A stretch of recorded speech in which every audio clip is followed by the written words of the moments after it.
నిజానికి మనం ఎన్ని కూరలు చేసుకున్నా, ఎన్ని పప్పులు, పులుసులు చేసుకున్నా కూడా ఒక్కసారి పచ్చడితో తిన్నామంటే సూపర్‌గా అనిపిస్తది కదా!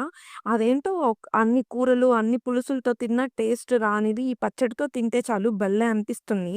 అలాంటప్పుడు ఈ మామిడికాయ పచ్చడైతే తప్పకుండా చేసుకోవాలనమాట. ఇంకెలాగో సమ్మర్ వచ్చింది కాబట్టి ఫుల్‌గా ఎక్కడ చూసినా మామిడికాయలు దొరికేస్తూ ఉంటాయి.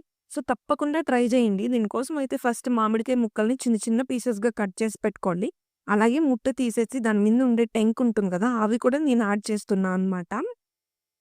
ఇప్పుడైతే మిక్సీ జార్‌లో మనం ఒక 4 ఎండుమిరపకాయలు, ఒక 4 వెల్లుల్లిపాయి, కొద్దిగా సాల్ట్ వేసుకొని మిక్సీ పట్టుకొని, తర్వాత మామిడికాయ ముక్కలు గూడా వేసుకొని మంచిగా పేస్ట్ పట్టేసుకోండి. ఇప్పుడైతే ఒక చిన్న ఎర్రగడ్డ అనమాట. దాన్ని గూడా కొంచెం పీసెస్‌గా కట్ చేసుకొని, అది గూడా మిక్సీ పట్టుకొని, ఇంకా పోపు పెట్టేసుకోవడమే. పోపులో అయితే కొద్దిగా ఆయిల్ వేసుకొని, ఆవాలు, జీలకర్ర అలాగే ఆనియన్స్, కొంచెం కరివేపాకు వేసుకొని, మనం ముందుగా మిక్సీ పట్టుకున్న మామిడికాయ గూడా వేసుకొని మంచిగా పోపు గాని పెట్టేసుకున్నామంటే ఇంకా వేడి వేడి అన్నంలోకి కొంచెం పచ్చడేసుకొని, నెయ్యేసుకొని తింటే సూపర్‌గా ఉంటుందనమాట. మీరు కూడా తప్పకుండా ట్రై చేయండి. Super taste. అలాగే నా ఛానెల్ సబ్స్క్రైబ్ చేసుకోండి. Thanks for watching. ఉంటా. బాయ్.